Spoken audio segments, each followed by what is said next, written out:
Sexta-feira. O mundo estava prestes a encerrar a semana. Em Londres, o café estava sendo servido.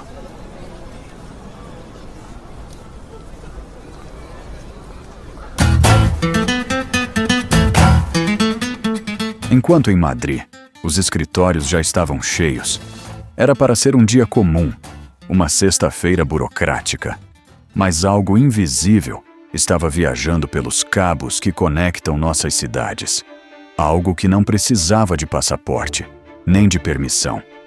Algo que estava, silenciosamente, batendo em cada porta digital do planeta.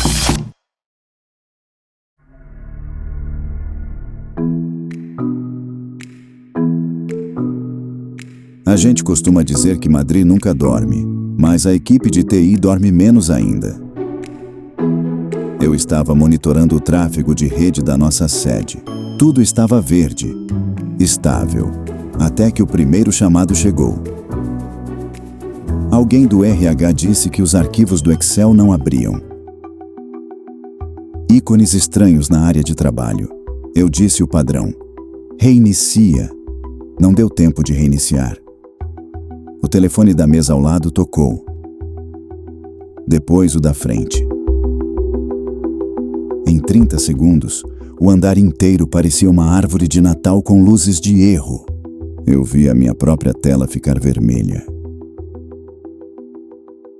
Vírus normais são como ladrões que precisam que você abra a porta. Eles pedem para você baixar um anexo, clicar em um link premiado. Mas este era diferente. Este era um worm, um verme. Ele carregava uma chave mestra roubada, uma ferramenta de espionagem militar que explorava uma falha no Windows chamada Eternal Blue. Ele não pedia permissão. Ele entrava, trancava a casa e engolia a chave.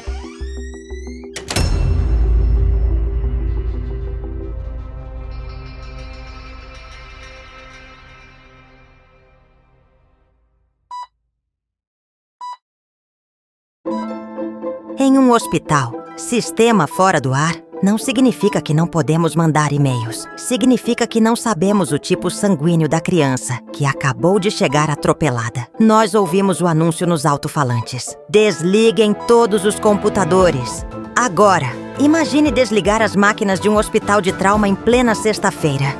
Nós tivemos que recusar ambulâncias. Pacientes cardíacos sendo desviados para outros hospitais, porque não podíamos fazer uma simples tomografia.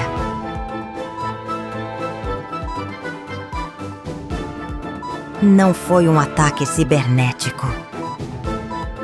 Foi um ataque à vida humana.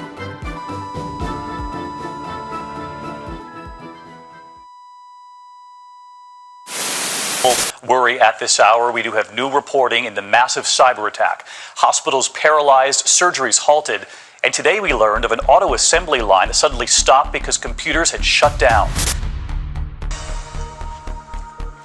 Now, a second spike in cyber attacks has failed to hit the NHS, but some hospital trusts are still suffering disruption due to Friday's ransomware attack. No Brasil, os ataques também afetaram empresas e órgãos públicos. Eram 3 da tarde quando a mensagem de alerta chegou pelo celular. O Tribunal de Justiça de São Paulo mandou todos os funcionários desligarem os computadores imediatamente. As they said, very inconvenient. It's a disruption to individual lives and it's a heinous crime. Serangan siber terbesar yang pernah ada. Perusahaan apa saja yang terkena? Em 4 horas, o WannaCry já tinha feito 200.000 vítimas em 150 países. Nenhum exército na história humana conquistou tanto território tão rápido.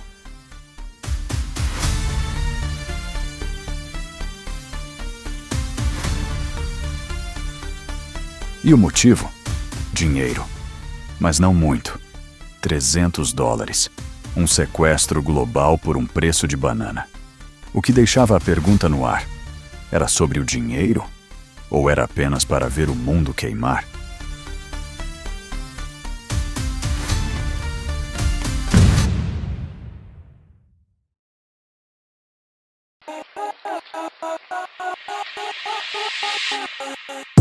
Enquanto o mundo corporativo corria em círculos, nós, comunidade de segurança, nós estávamos excitados e aterrorizados. Eu estava num chat IRC com pesquisadores dos Estados Unidos, da Rússia, do Brasil. Alguém conseguiu uma amostra do vírus. Eu baixei. É como desarmar uma bomba. Você abre o código e tenta entender os fios. O fio vermelho criptografa, o fio azul espalha, mas tinha um fio estranho. Um fio que não fazia sentido, um endereço de site escondido bem no meio do código. Um site que não existia. Por que um vírus super inteligente criado com uma arma da NSA tentaria se conectar a um site que ninguém comprou?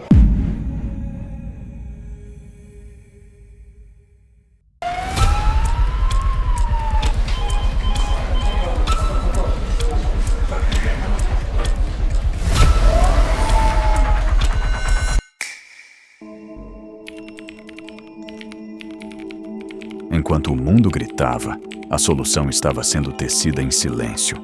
Não em um bunker do governo. Não na sede da Microsoft. Mas no quarto de um jovem de 22 anos que ainda morava com os pais.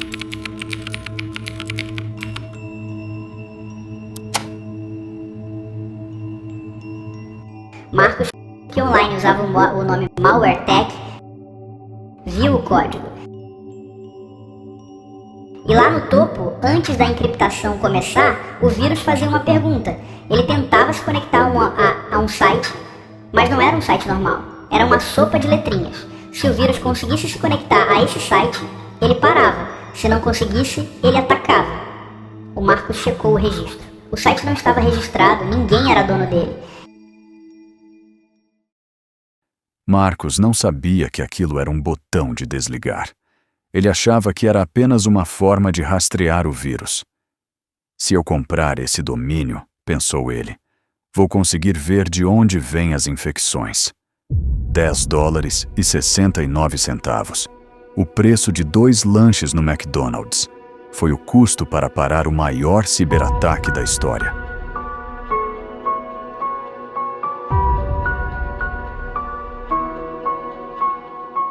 A gente estava se preparando para virar a noite. Já tínhamos colchões no chão. A equipe de segurança estava gritando ordens. E de repente, parou. Os novos computadores pararam de ser infectados.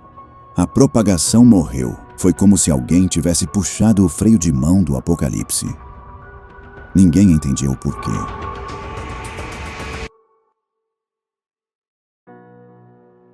O técnico nos avisou por volta das 4 da tarde. O sistema parou de cair. Nós não sabíamos se era o fim ou apenas o olho do furacão. Mas naquele momento, conseguimos finalmente processar uma admissão. Conseguimos salvar aquele dia. Foi um acidente. O código do vírus funcionava ao contrário do que se espera. Se o site não existisse, o vírus atacava. Ao registrar o site, Marcos disse ao vírus: "Estou aqui." E o vírus, programado para se esconder caso fosse analisado por pesquisadores, entrou em modo de hibernação.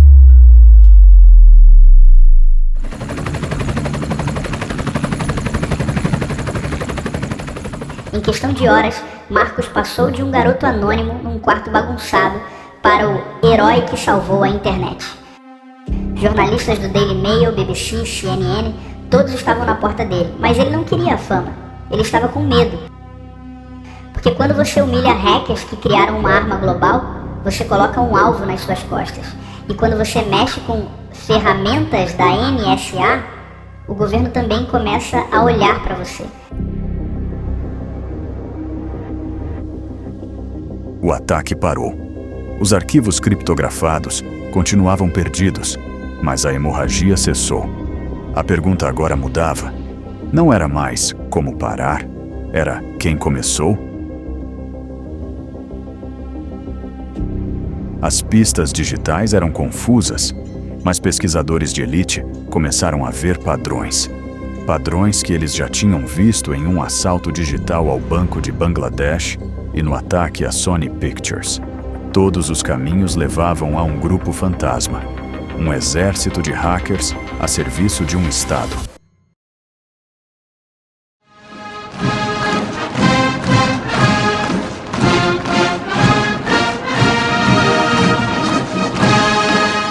Enquanto o mundo limpava a bagunça, as agências de inteligência olhavam para a escuridão.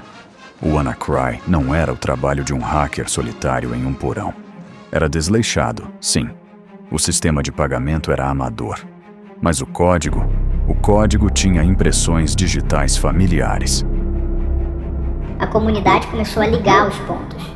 Partes do código do WannaCry eram idênticas às usadas no ataque à Sony Pictures em 2014, idênticas ao roubo de 81 milhões de dólares do Banco Central de Bangladesh. Tudo apontava para o Lazarus Group. Eles não são hackers comuns. Eles são soldados digitais da Coreia do Norte. O regime precisava de dinheiro estrangeiro desesperadamente devido às sanções. O WannaCry não foi terrorismo. Foi um assalto a banco em escala planetária patrocinado por um Estado.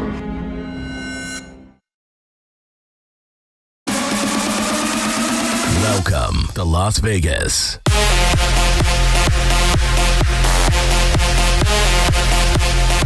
Três meses depois, o pânico havia diminuído.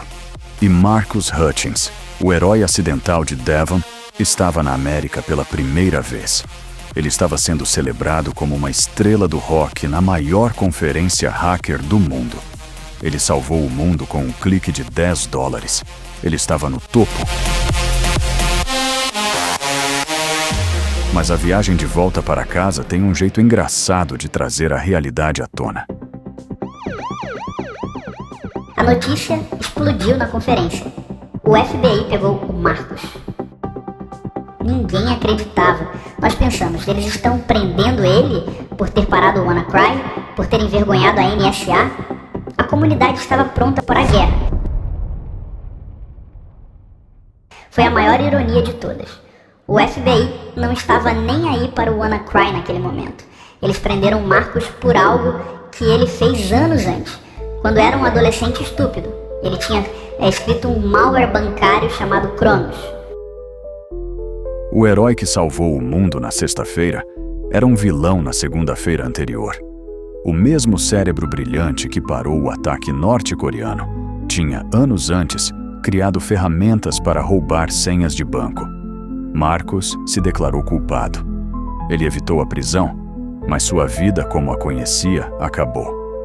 O conto de fadas hacker teve um final sombrio. Nós atualizamos tudo. Gastamos milhões em novos firewalls, novos protocolos. Estamos mais seguros? Nós apenas trancamos a janela que eles usaram da última vez. Mas a casa ainda tem 1000 outras janelas. Eu ainda sonho com aquele som. O silêncio das máquinas. Nós percebemos que nossa tecnologia médica avançada tem um tendão de Aquiles. Se o computador desliga, a medicina volta 50 anos no tempo e as pessoas morrem. O WannaCry infectou 230 mil computadores. Causou um prejuízo estimado em $4 bilhões. E, incrivelmente, os hackers norte-coreanos sacaram menos de $150 mil em resgates. Um fracasso financeiro que parou o mundo. Mas a verdadeira lição não é sobre a Coreia do Norte, ou Marcus Hutchins, ou bitcoins. A verdadeira lição é sobre a arma. A arma que permitiu tudo isso, o Eternal Blue, foi construída pelos Estados Unidos. Foi roubada por hackers russos e foi disparada pela Coreia do Norte. Nossas próprias agências de espionagem estão estocando vulnerabilidades digitais como se fossem ogivas nucleares. Em 2017, nós tivemos sorte. Tivemos um interruptor acidental. Tivemos um Marcus Hutchins. O próximo vírus está sendo escrito agora. E ele não virá com um botão de desligar.